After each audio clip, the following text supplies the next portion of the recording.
Hey guys, I hope you all are doing well. In this video, I want to focus on a couple of things that may help you improve your painting skills. I started to make this video with the idea in mind that I will give you like a checklist of things that you can do when you're, for example, finishing a painting or a drawing to improve it on the spot, or just to check for some mistakes that you might have been missing and then to fix them. I quickly realized though that what I'm gonna talk about can be helpful every step of the way from the very beginning, so feel free to use these things any way you want at any point. There are 4 main points I'd like you to consider. First, simply check the anatomy and proportions. I assume that if you use reference photos, you compare your painting with them all the time as you paint. In the same way, if you're painting from life, you're trying to replicate what you see, but there is a couple of other things you can do to check proportions or positions of the facial features. Have you ever watched some digital painting videos? Many people flip the image every now and then to see it from a different angle. You can do the same with a traditional medium. Look at your painting in the mirror, or even take a picture of your painting on your phone, flip it and see if it looks good to you and correct, or does it look somehow crooked. Analyze it and then fix what you need to fix. Another thing you can do is to turn the painting upside down or simply step away from it and look at it from afar. The image comes together more, and it also gives you a chance to look at your work from a different perspective so that you'll notice things you've not been able to see before, and that's the whole point. Are your values in the right places? I always pay very close attention to values when I'm painting. It's crucial. Here comes a little lesson on color theory. There are 3 main parameters to describe a color: hue, value, and chroma. Hue is like the color itself: red, blue, green, yellow.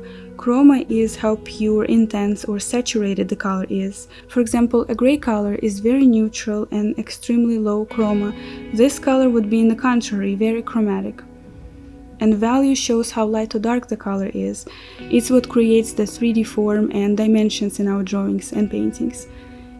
In my experience, many people have difficulties placing correct dark values, and of course when the darks are faded, your painting looks flat and has no contrast, no depth.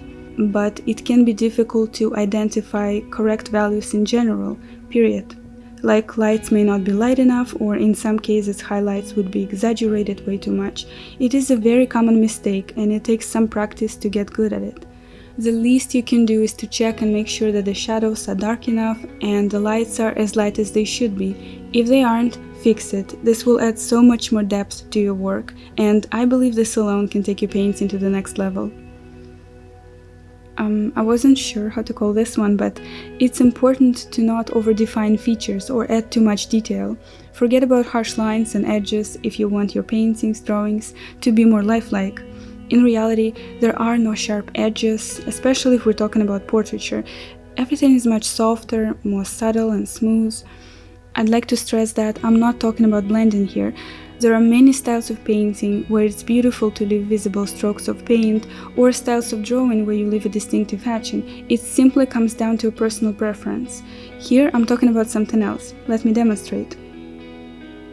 This is a sketch that I think can be improved. The eyelashes are overly defined, we can clearly see the waterline, when in reality it would be much more subtle.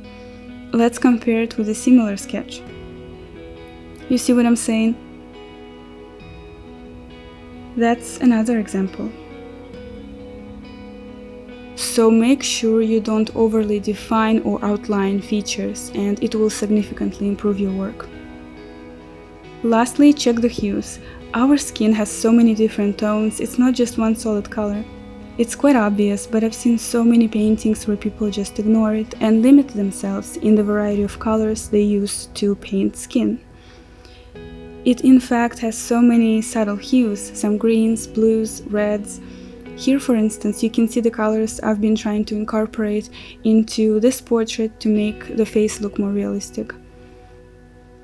Sometimes when I'm almost done with a painting, I like to revise certain areas and fix some hues if necessary. There is a painting technique called glazing, which is basically applying a thin transparent layer of paint on top of a dry opaque layer, and it can help add a little more saturation or alter hues in some places. So pay attention to the hues and maybe, for example, add some blush to the cheeks, make the eye color more vibrant, make shadows warmer, and so on. And most importantly, try to catch all those hues and color changes in order to make your portraits more lifelike. I've been talking a lot about portraiture here, but really, no matter what you paint, I'm convinced that it's better to include a variety of hues rather than to limit them. That way your portraits will look more lively and interesting. To sum up, these are the things that I'm not just recommending to you or to beginners. This is what I have to remind myself of time and again after years of painting and drawing, and this helps me out every time. I use it as some kind of checklist. Thanks so much for all the positive feedback on my latest videos. It means a lot to me. Thank you for any support, really. I hope this video was helpful to you, and I'll see you next time. Bye!